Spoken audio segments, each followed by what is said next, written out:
नमस्कार दोस्तों, स्वागत है आपका अपने YouTube चैनल रामा@स्टडी में।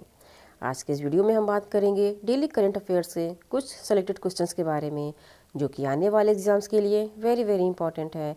तो इस वीडियो से अंत तक जरूर बने रहें। चलिए शुरू करते हैं। आज का हमारा पहला क्वेश्चन है, किस राज्य में राजीव गांधी ग्रामीण भूमिहीन कृषि मजदूर न्याय योजना शुरू की गई है? ए उत्तर प्रदेश, बी केरल, सी छत्तीसगढ़, डी कर्नाटक। तो इसका राइट आंसर है सी छत्तीसगढ़। राजीव गांधी ग्रामीण भूमिहीन कृषि मजदूर न्याय योजना छत्तीसगढ़ राज्य द्वारा शुरू की गई है। इस योजना के तहत भूमिहीन कृषि मजदूरों को हर साल 3 किस्तों में सरकार की तरफ से 6,000 की आर्थिक मदद भी दी जाएगी। इस योजना में ऐसे कृषि मजदूर जिनके पास खेती के लिए ज़मीन नहीं है, वह मजदूरी करके अपना खर्चा चलाते हैं, को राजीव गांधी ग्रामीण कृषि मजदूर न्याय योजना के तहत जोड़ा जाएगा। इन भूमिहीन कृषि मजदूर के परिवारों को 6,000 प्रतिवर्ष दिए जाएंगे। इस योजना के अंतर्गत ग्रामीण भूमिहीन कृषि मजदूर परिवारों के अंतर्गत चरवाहा, बढ़ई, लोहार, मोची, नाई, धोबी और पुरोहित जैसे पानी पसारी व्यवस्था से जुड़े परिवार, वनोज पर संग्राहक और समय समय पर अन्य वर्ग भी पात्र होंगे। अगला क्वेश्चन है, हाल ही में एक्सिम बैंक ने किस देश को $500 मिलियन की क्रेडिट लाइन प्रदान की है? ए भारत, बी भूटान, सी श्रीलंका, डी पाकिस्तान। तो इसका राइट आंसर है सी श्रीलंका। भारतीय आयात निर्यात बैंक एक्सिम बैंक ने श्रीलंका को $500 मिलियन की क्रेडिट लाइन प्रदान की है। श्रीलंका को दी गई कर्ज सुविधाओं के तहत शामिल परियोजनाओं में पेट्रोलियम उत्पादों की आपूर्ति, रेलवे, रक्षा और बुनियादी ढांचा परियोजनाएं शामिल हैं। श्रीलंका में कोयला बिजली संयंत्र बंद पड़े हैं। अघोषित बिजली कटौती बेतहाशा बढ़ी है। घरों में रसोई गैस और केरोसिन तेल के लिए लोग संघर्ष कर रहे हैं। चावल, ऑटोमोटिव पार्ट्स और सीमेंट की कमी भी देखी जा रही है। सुपरमार्केट्स को कुछ मुख्य खाद्य पदार्थों को राशन के लिए मजबूर किया जा रहा है।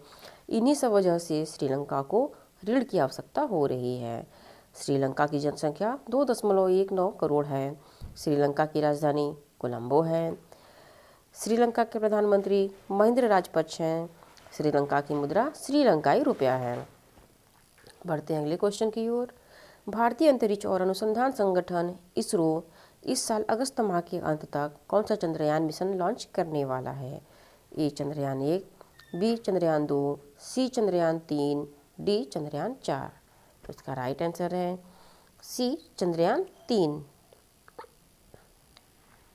भारतीय अंतरिक्ष और अनुसंधान संगठन इस साल अगस्त में चंद्रयान 3 लॉन्च करने वाले हैं। 2 साल पहले चंद्रमा मिशन के दौरान इसरो का स्पेसक्राफ्ट चांद की सतह से टकरा गया और इस तरह से यह मिशन फेल हो गया था। इस वर्ष सॉफ्ट लैंडिंग का प्रदर्शन करने के लिए एक और चंद्र मिशन प्रस्तावित है। चंद्रयान 3 चंद्रयान 2 के मिशन रिपीट होगा और इसमें केवल चंद्रयान 2 के समान एक लैंडर और रोवर शामिल होगा। इसमें ऑर्बिटर नहीं होगा। इस अंतरिक्ष यान को अगस्त 2022 में लॉन्च करने की योजना है। चंद्रयान 3 के लैंडर में केवल 4 थ्रोटल सक्षम इंजन होंगे। इसके अतिरिक्त चंद्रयान 3 एक लैंडर, एक लेजर डॉपलर वेलोसिमीटर से लैस होगा। इसरो की स्थापना 15 अगस्त 1969 को हुई थी। इसरो का मुख्यालय बेंगलुरु कर्नाटक में है। इसरो के चेयरमैन एस सोमनाथ हैं। पढ़ते अगले क्वेश्चन की ओर। हाल ही में एशिया के सबसे धनी व्यक्ति कौन बने हैं? ए गौतम अडानी, बी शिव नाडर, सी मुकेश अंबानी, डी राधाकृष्ण दमानी। तो इसका राइट आंसर है ए गौतम अडानी।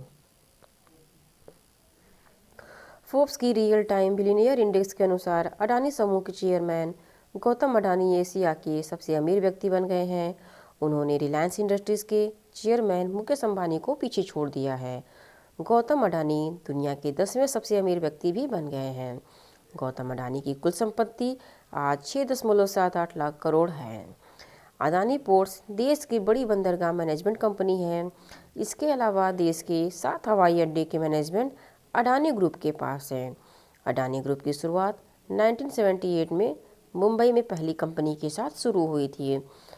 इस ईयर को आप अच्छे से समझिएगा, याद करिएगा। और इनकी जो संपत्ति है ये सारे भी क्वेश्चन पूछे जाते हैं एग्ज़ाम में, तो इस टॉपिक को अच्छे से समझिएगा। ना हो तो इसे आप इसे राइट डाउन कर लीजिएगा। चलिए बढ़ते हैं अगले क्वेश्चन के पास। हाल ही में 24वें शीतकालीन ओलंपिक खेल 2022 का आयोजन कहाँ शुरू हुआ है? ए जापान, बी भारत, सी चीन, डी सिंगापुर। तो इसका राइट आंसर है सी चीन। 24वें शीतकालीन ओलंपिक खेल 2022 का आयोजन चीन के बीजिंग में शुरू हुआ है। शीतकालीन ओलंपिक का आयोजन 4 से 20 फरवरी तक होगा, जबकि शीतकालीन पैरालंपिक खेल 4 से 13 मार्च तक होंगे। इसको तो आप अच्छे से लर्न कर लीजिएगा। शीतकालीन पैरालंपिक खेल कब से कब तक होंगे, क्योंकि ये एग्जाम में पूछे जा सकते हैं। भारत 24वें शीतकालीन ओलंपिक के उद्घाटन या समापन समारोह में हिस्सा नहीं लेगा, क्योंकि चीन ने गलवान घाटी झड़प में शामिल सैन्य कमांडर को इस प्रतिष्ठित खेल प्रतियोगिता का मसाल धारक बनाकर सम्मानित किया है।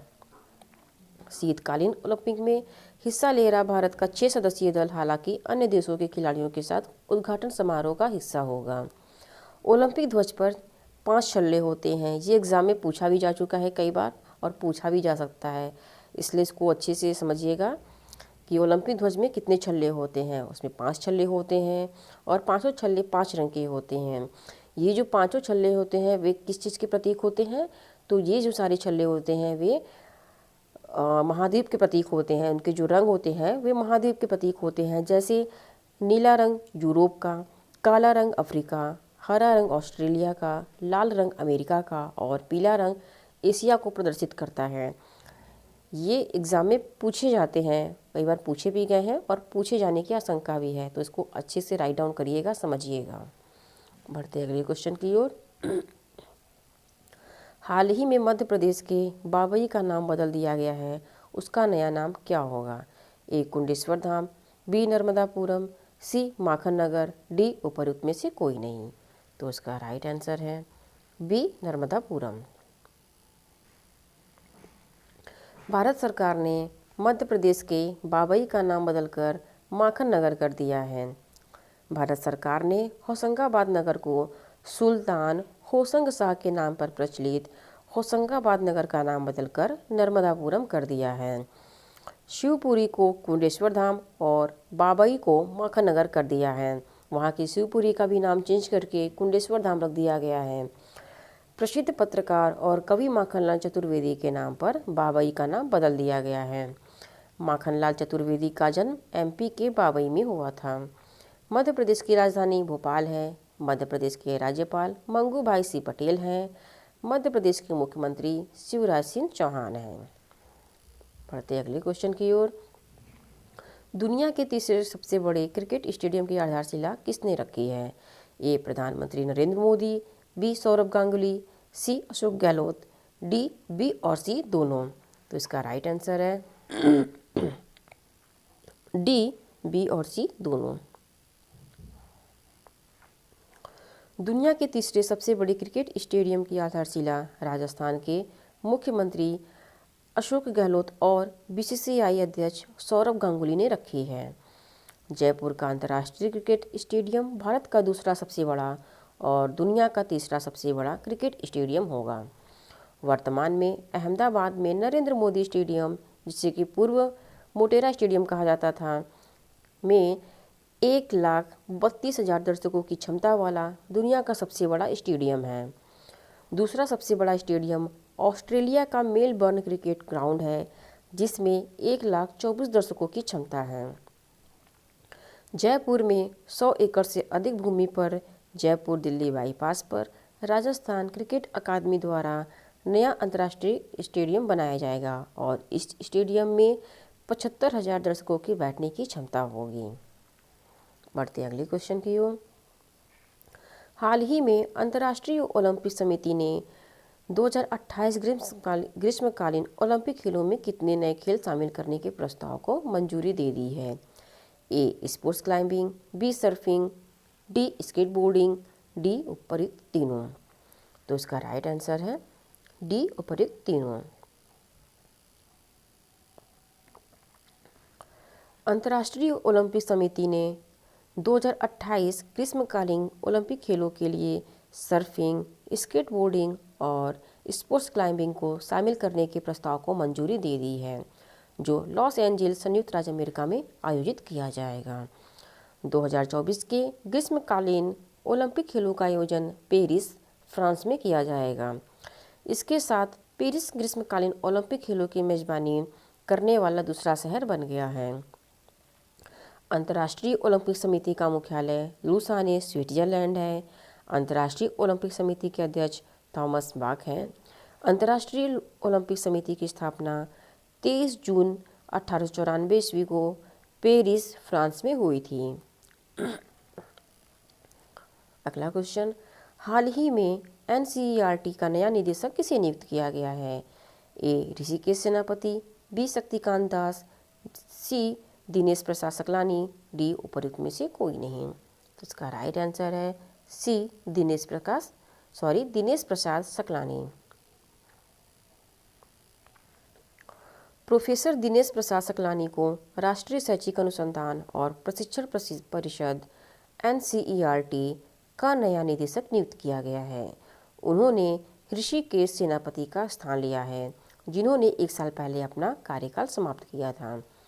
एनसीईआरटी का मुख्यालय नई दिल्ली में है। एनसीईआरटी के संस्थापक भारत सरकार है। एनसीईआरटी की स्थापना 1961 में हुई थी। बढ़ते अगले क्वेश्चन की ओर।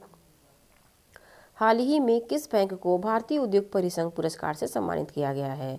ए. SBI, B. Yes bank, C. HDFC bank, D. Karnataka bank. तो इसका राइट आंसर है D. Karnataka bank.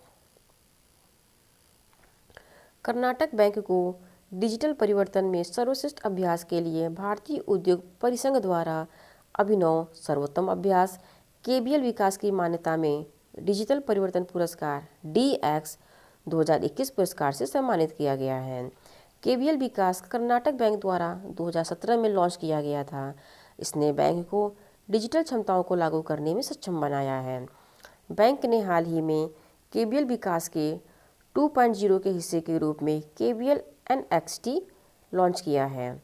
DX award उन संगठनों को दिया जाता है जिन्होंने डिजिटल क्षेत्र में बहुमूल्य योगदान दिया है। कर्नाटक बैंक लिमिटेड के अध्यक्ष प्रदीप कुमार पांजा हैं। कर्नाटक बैंक का मुख्यालय मैंगलोर में है। कर्नाटक बैंक की स्थापना 18 फरवरी 1924 को हुई थी। कर्नाटक बैंक के CEO महाबलेश्वर MS हैं। बढ़ते अपने अगले क्वेश्चन की ओर। जवाहरलाल नेहरू विश्वविद्यालय की पहली महिला कुलपति कौन बनी है? ए. सुमन सैनी, बी. सोनाली सेन, सी. शांतिश्री धूलीपुड़ी, डी. उपरोक्त में से कोई नहीं। तो इसका राइट आंसर है सी. शांतिश्री धूलीपुड़ी। शांतिश्री धूलीपुड़ी जवाहरलाल नेहरू विश्वविद्यालय की पहली महिला कुलपति बनी है। श्री धूलीपुड़ी M. जगदीश कुमार का स्थान लेंगी। श्री धूलीपुड़ी वर्तमान में महाराष्ट्र के सावित्रीबाई फुले विश्वविद्यालय में राजनीति और लोक प्रशासन विभाग में राजनीति विज्ञान के प्रोफेसर हैं। 59 वर्षीय शांतिश्री धूलीपुड़ी GNU की पूर्व छात्रा भी रह चुकी हैं, जहां उन्होंने MPhil के साथ अंतर्राष्ट्रीय संबंध में PhD की है। डॉक्टर शांतिश्री को कई पुरस्कारों से भी नवाजा जा चुका है। उन्हें 2003 में गांधीवादी अध्ययन के लिए युवा मंच से महिला शिक्षक पुरस्कार, पुणे में वीर सावरकर पुरस्कार। शांतिश्री एक लेखक भी हैं और उन्होंने कई पुस्तकें भी लिखी हैं। बढ़ते अगले क्वेश्चन की ओर। महिलाओं के शून्य सहिष्णुता का अंतर्राष्ट्रीय दिवस 2022 कब मनाया गया है? ए. 3 फरवरी, बी. 1 फरवरी, सी. 4 फरवरी, डी. 6 फरवरी। तो इसका राइट आंसर है डी. 6 फरवरी। महिला जननांग विकृति के लिए शून्य सहिष्णुता का अंतर्राष्ट्रीय दिवस हर साल संयुक्त राष्ट्र द्वारा 6 फरवरी को मनाया जाता है। यह पहली बार वर्ष 2003 में मनाया गया था। इसका उद्देश्य महिला जननांग विकृति कुप्रथा को जड़ से समाप्त करना है और लोगों में महिलाओं के प्रति सम्मान और स्नेह पैदा करना है। 2022 में इसकी थीम रही है no time for global inaction unite fund and act to female mutilation. बढ़ते अगले क्वेश्चन की ओर। कोविड-19 डीएनए वैक्सीन लगाने वाला विश्व का पहला देश कौन बना है? ए रूस, बी भारत, सी चीन, डी अमेरिका। तो इसका राइट आंसर है बी भारत। भारत कोविड-19 के खिलाफ डीएनए वैक्सीन लगाने वाला दुनिया का पहला देश बन गया है। डीएनए आधारित जाइकोव डी भारत की पहली नीडल फ्री और दूसरी स्वदेशी कोविड-19 वैक्सीन है। यह दुनिया की पहली डीएनए वैक्सीन है जिसके जरिए जेनेटिकली इंजीनियर्ड क्लासीमेट्स को शरीर में इंजेक्ट किया जाता है और इससे शरीर में कोविड-19 के स्पाइक प्रोटीन का उत्पादन होता है और इस तरह वायरस से बचाव वाले एंटीबॉडी पैदा होते हैं। डीएनए वैक्सीन के 3 डोज लेने होंगे। इसके पहले जो भी वैक्सीन लगाई गई थी उसके 2 डोज थे। जो कोविड का वैक्सीन लगवाया गया था उसके 2 डोज थे, लेकिन ये जो वैक्सीन आई है डीएनए वैक्सीन, इसके 3 डोज लेने होंगे। अगला क्वेश्चन, बाटा इंडिया ने किसे अपना ब्रांड एम्बेसडर नियुक्त किया है? ए विदुषी मान, बी दिशा पटानी, सी मीना सेन, डी उपरोक्त में से कोई नहीं। तो इसका राइट आंसर है बी दिशा पटानी। फुटवियर जोड़ी निर्माता कंपनी बाटा इंडिया ने अपना ब्रांड एम्बेसडर के रूप में दिशा पटानी को नामित किया है। दिशा पटानी जल्दी ही बाटा इंडिया के प्रोडक्ट का उत्पादन अपने 10 मिलियन यूजर्स के साथ साथ दुनिया भर के सभी लोगों के लिए करती नजर आएंगी। बाटा कंपनी 1500 के स्वामित्व वाली और फ्रेंचाइजी स्टोर के माध्यम से सालाना 47 मिलियन जोड़ी फुटवियर बेचती है, जिसकी मात्रा को बढ़ाने के लिए उन्होंने दिशा पटानी को चुना है। और आज का लास्ट क्वेश्चन, अंतर्राष्ट्रीय मानव बंधुता दिवस कब मनाया गया है? ए 3 फरवरी, बी 7 फरवरी, सी 4 फरवरी, डी 2 फरवरी। तो इसका राइट आंसर है सी 4 फरवरी। 4 फरवरी को दुनिया भर में अंतर्राष्ट्रीय मानव बंधुता दिवस मनाया गया है। इस दिवस को मनाने का मुख्य उद्देश्य विभिन्न संस्कृति व धर्म या विश्वासों के बारे में लोगों के बीच जागरूकता बढ़ाना और सहिष्णुता को बढ़ावा देना है। अंतर्राष्ट्रीय मानव बंधुता दिवस 2022 की theme human fraternity in action रखी गई है। मानव बंधुता का पहला अंतर्राष्ट्रीय दिवस 2021 में मनाया गया था। आज के लिए इतना ही। अगर आपको हमारा वीडियो पसंद आया हो तो please like, share and subscribe जरूर करें। Thank you.